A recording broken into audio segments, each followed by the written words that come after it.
Click the links to join the channel here over at Subscribestar. Check out the Odyssey and Rumble. So Silent Hill 2 art director Masahiro Ito responds after being attacked for retweeting that firebrand, that milquetoast Matt Walsh's definition of a woman.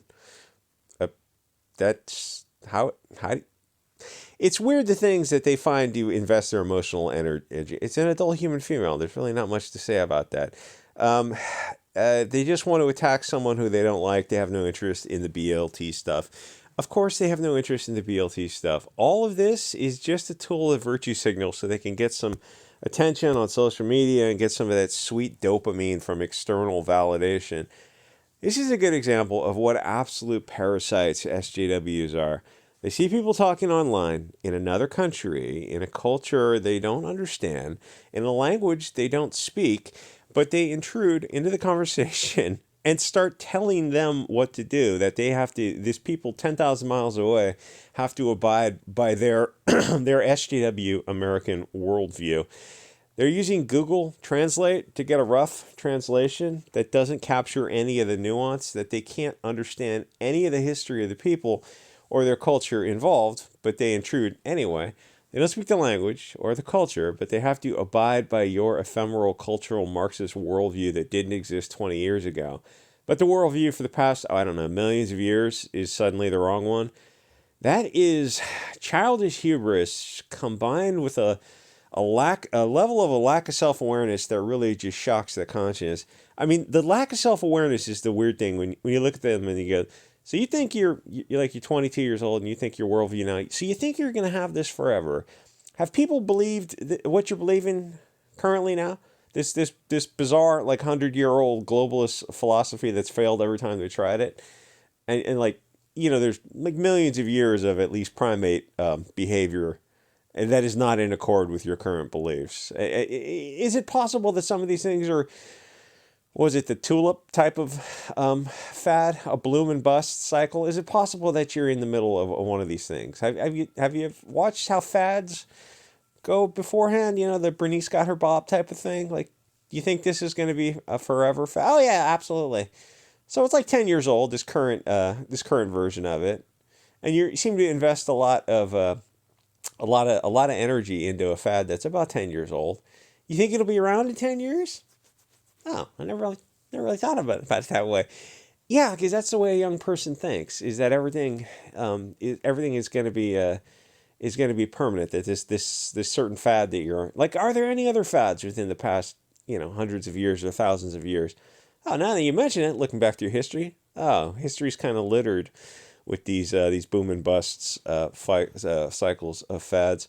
So you look at them and you explain this. The stuff didn't exist 20 years ago. It's probably not going to exist 20 years in the future. It's just a cultural Bolshevik psyop for a generation of non-critical thinkers. They've been brainwashed to completely accept globalist media propaganda and woke school ideology. They think of themselves as rebellious free thinkers, but there are some ideas that they're terrified to even contemplate because they know they'll just get canceled by the media. There was a talk show guy on, I think, whatever.com has got a video podcast who was asking a group of young women to define women, and none of them would do it. Some of them were scared and some were angry, but they obeyed their puppet masters in the media and refused to speak their minds. One defined it using a circular definition, which is nonsense. It only has meaning to us because we know the actual definition of the word. It would be like defining Ixtal, some made-up word, as whatever an Ixtal identifies it as. If you don't know the prior definition, then the information is useless because it doesn't connect to a word or concept. It's circular nonsense. Because this is the participation trophy generation who were told their whole life that their ideas and opinions were valid, even when their ideas were stupid, as they are because Bolsheviks use brainwashed idiots to be their puppets. And I know they're going to laugh if you're on the left and you hear this next part. The right wing usually has better ideas in the long term, more stable ideas, more conservative ideas, at least, and that's part of the definition, because their ideas are more able to go out and be discussed without being canceled. Don't get me wrong, there is the con ops brand of the right wings, the post-millennial, Gateway Pundit, the Shapiro, the Rubins, the Mark Dices, Paul Joseph Watson, Steven Crowder type of right wings who are these golden cage con ops right wings. where they will allow you to have fierce debate within a limited spectrum of ideas.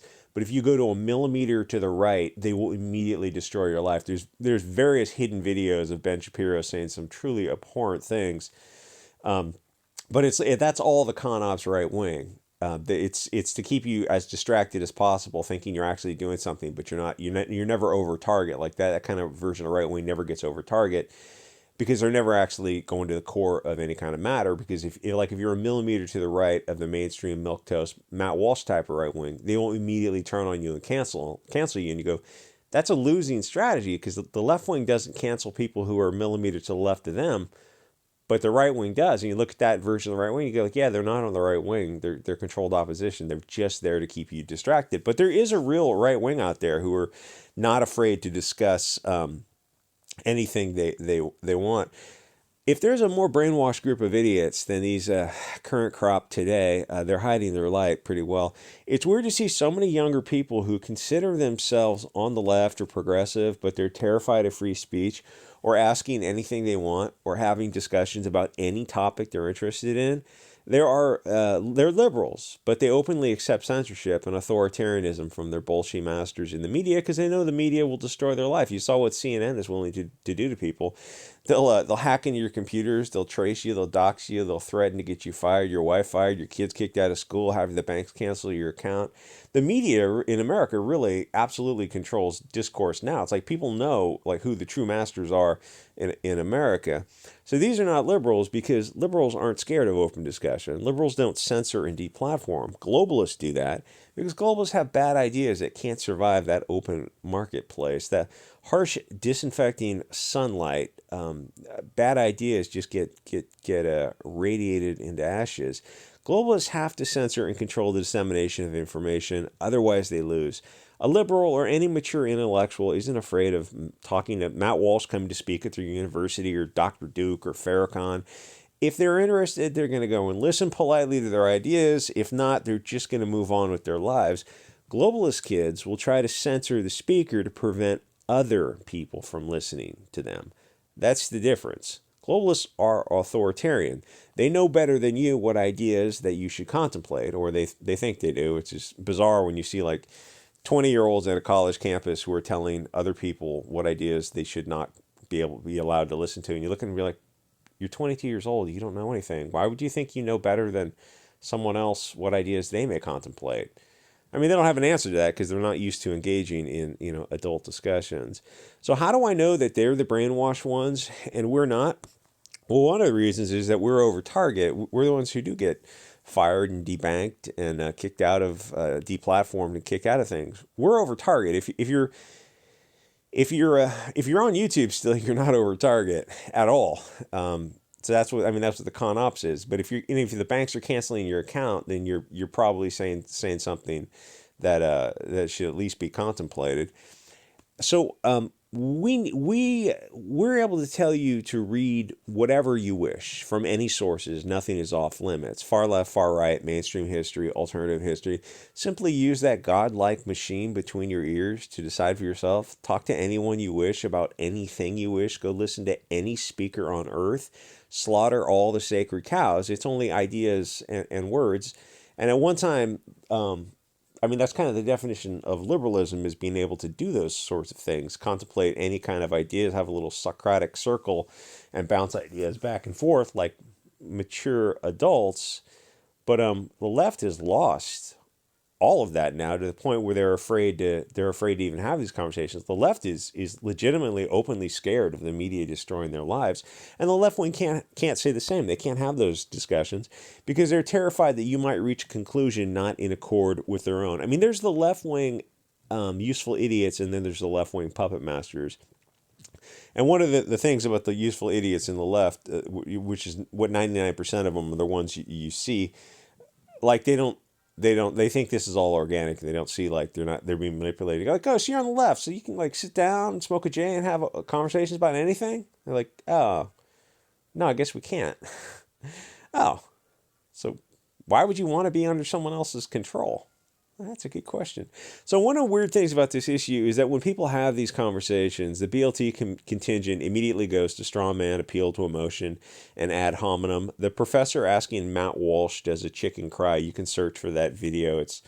It'll really raise the hairs on the back of your neck because I think she's a medical doctor who is using an appeal to emotion to advance an argument to reach a logical conclusion. You realize, but that doesn't lead to a logical conclusion. That's an appeal to emotion. It's weird that how did you get to be a medical doctor or a professor? Oh, this is like an affirmative action, a purse puppy type of situation. Oh, that's terrifying. Yeah, it doesn't bode well for the stability of a society. So, which they have to do because their arguments aren't based in logic. They have to appeal to emotion. But if you do that, then all the other side has to do is also appeal to emotion. So you've got two people at an impasse because they're both saying that they feel differently. You can't resolve an argument that way. It's pointless. It's just two children doing that back and forth. But that's where we are now with cultural Bolshevism. They feel that they have changed the definitions to words, but if they're using a circular definition, then they haven't actually changed anything. And if a mainstream dictionary is doing that, then it invalidates the entire dictionary when it defines man as opposite of woman. And you look up woman and it goes as opposite of man. You go, how is this all actually happening? This is not consistent with the logical structure of how language works. And the people who are working on dictionaries are very familiar with how language works. They know it's wrong what they're doing. They know that. They know what they're doing, but they're also scared too if they stuck to real definitions. So eventually we just have a Tower of Babel situation. We're all speaking different languages. Or they define it as whatever it wishes to define as. It's meaningless. It only has relevance because everyone knows what the actual definition is. A woman's an adult human female. But now we're at the point where liberals won't go against the herd mentality and just answer the question honestly. They're the dangerous counterculture, but they're terrified to answer in a way that will get them canceled by the media. That's slavery. They're answering the same as CNN and Bank of America. Yeah, you're raging for the machine because they have been assimilated into the machine, and deep down they probably know it. If you're having conversations and one side is angry and emotional, they're trying to manipulate you and the audience. We live in this weird time where there's so many adults who are like that. They're adult bodies, but childlike levels of maturity. And some of them are in their 40s, which is, 40s and on under is this participation trophy generation of people who are terminally online and everything is an appeal to emotion.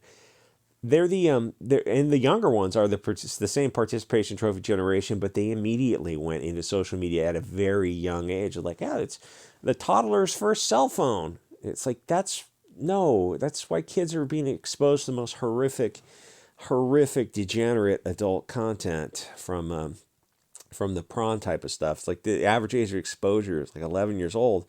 Oh, it's weird that nobody does anything about that. Yeah, I mean, a lot of things are weird once you push away some of the distractions and start to ask questions. But it's like that's why they really, really do not want you asking questions. The thing is, there's a lot of people nowadays who never learned how to talk to real people, read facial expressions, and hear nuance in voices. They're simultaneously terminally online, super connected, but they're really in a digital echo chamber, completely lacking a human connection. Their entire online experience could be an artificial intelligence, and if it was advanced enough, they'd never know. It would include imperfections, so it would sound more truthful. There's an AI that got a human to pass a CAPTCHA test for him. So I mean, are they going to destroy the world? Yeah, they would because if they wanted to, because it just doesn't matter to them because it's a computer. So our lives growing up, I'm talking about our generation, was human to human, faces, voices, the pheromones, and sometimes if you're lucky, tastes and flavors. We had this full spectrum of human connection, and it was definitely more good than bad. Sometimes it was amazing. It was transcendent. Smoking joints in the wood in a drum circle, not even talking. But when you look at what people are doing now, they spend their time on a tablet arguing about pronouns, dancing on the head of a needle. None of it's real. The globalists created something fake to care about, so you don't notice that they're sending your tax dollars to other countries while you literally have homeless tent cities across America. No, the real issue is the trans thing. By all means, focus your attention on pronouns and not that your tax dollars are going to other countries. You could have had taxpayer-funded healthcare if you wished, or you could have just cut those taxes in half and let people keep their own money, decide how to spend it as they wish. Or you might have to end a military intervention around the world. Yet wars 10,000 miles away really don't serve American interests. But, 1913 Federal Reserve, 1914 was the beginning of the World War One of the endless foreign wars. We actually didn't need to fight any of those kind of things and go into debt to pay for it for 110 years with a devaluing dollar and an ever-increasing amount of debt that eventually sells the country off to foreign interests. It's like the whole thing was planned with the Federal Reserve in 1913, and you're seeing the consequences 110 years later. Yeah, you'd have to stop funding foreign nations and maybe take care of the dystopian, drugged-out, homeless tent cities across America. What is it? It's weird. Like the left and the right just kind of ignore that. Money overseas. The left and the right are both in lockstep. And yeah, more money to Ukraine for sure. We totally agree with that. You're like, so there are homeless tent cities across America, and the both left and right politicians go, whatever. They should just go get jobs. Yeah, so you're spending taxpayer money like trillions to other countries. Either cut the taxes, let people do with it as they please, or put the money into social programs to take care of the homeless tent cities and the crime across America. So you're saying you want us to double down on money to foreign countries? More money for Afghanistan? No. And it feels like everyone we elect just keeps doing the same thing, which is, why they always say there's you're not going to vote your way out of this because you didn't really vote your way into this. So no, there's just, let's double down on the homeless tent cities. It's weird. It's just weird that this continues for so long, and like no politician, when they're running for anything, like even as the empty campaign promise really focuses on it. It like all this stuff is weird, but it's only weird when you can put aside the soy slop, the bread and circuses, the sports ball, the high fructose corn syrup, the violent prawn online, and put aside all these distractions, like all the digital distractions, and go in a drum circle or go out in the woods with a J and a group of people and just start talking for a couple hours about all this stuff. And you learn like, oh, all those things are distractions, but what are they distracting us from? And that's why they don't like you to escape their overview. That's why you have to get away from them and have a place where you can have like, okay, we're going to leave all the digital devices aside. Back in my day, we didn't have any. And just smoke a J and talk about anything and everything. Let's slaughter some sacred cows. Anyway, no, by all means, stay on Twitter for 2 hours every day and argue about something that the globalists invented as a distraction for you to fight about. The tall grass, deck chairs on the Titanic, all this stuff didn't exist a few years ago and mostly is going to disappear in 20 years, but definitely make permanent decisions now because the globalists brainwashed you into it. That is a perfectly valid use of your time, and you're definitely not being manipulated by lizard people to sterilize yourself. Sure, this is totally organic. Or not. Anyway, like, comment, subscribe, support channel, subscribe star, buy me a coffee, a Cash App, thanks to Santa over at Buy Me a Coffee. He's my one supporter, but he is very much Santa. And I will see you guys all next episode.